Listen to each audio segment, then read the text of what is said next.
The forbidden marriage is quickly shaping up to be one of the best dramas airing.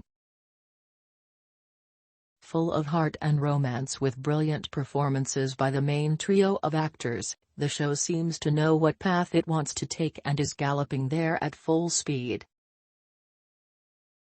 Really though, because we're only on the second week and both the king and his bodyguard are utterly besotted with the new palace maid, Shaman, who has been shaking up Hanyang. But can their friendship survive the rivalry? And can So Rang, Park Kyu-yeon, and her heart survive the palace? Without further ado, here are the most swoon-worthy moments from this week's episodes. So Rang hasn't been at the palace long, but she's made her presence felt in every corner of Yi-hyun's, Kim Young-dae's, life. So it's no wonder that he is starting to get confused and mistakes her for the dead crown princess on Ja-yeon, Kim Min-yu, one night and kisses her in his sleep. But the thing is that Yi-hyun was fast asleep when this was happening. So Rang, on the other hand, was wide awake and did nothing. She didn't have to let it happen, but she did. Unlike other female leads post an accidental kiss, we don't see So Rang thinking about it or obsessing over it. She doesn't avoid Yi-hyun and runs with him to go hunting. It almost seems like she doesn't care, or she understands that Yi-hyun mistook her for Ja-yeon.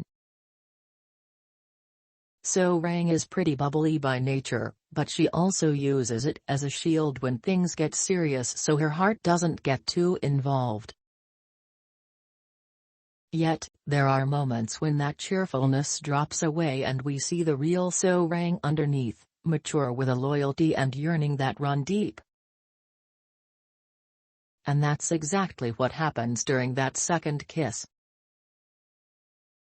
That's when everything suddenly starts to make sense, her insistence to go hunting with Yi-hyun despite running a low fever and her insistence on serving her duty at night despite being ill. The truth came out when she was half-conscious, and in true So Rang fashion, she was direct about it. She knew that he mistook her, but just this once, she wanted the person he kissed to be her, not some figment of his imagination. So she literally pulls him down to kiss her. It's so refreshing and swoon-worthy to see her being so direct that it's no wonder that Yi-hyun's defenses start to crumble. The fascinating part about this kiss is how both characters address it so maturely. They're still trying to explain away their connection, with Yi-hyun pretending that he's just confused because she can be possessed by Ja-yeon and So Rang arguing that she's helping him out of patriotism.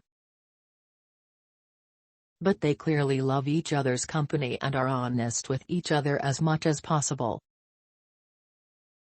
Yi-hyun blatantly displays that he's wavering in the face of So Rang being the incredible person she is, and So Rang can't help but seek and destroy anything in the palace that is out to harm Yi-hyun. Take those pipes, for example. Someone has clearly been trying to scare Yi-hyun into believing that he's cursed for years, and So Rang happily smashes them despite not understanding that those pipes are a part of a larger, darker, insidious plot that Yi-hyun is terrified could harm her.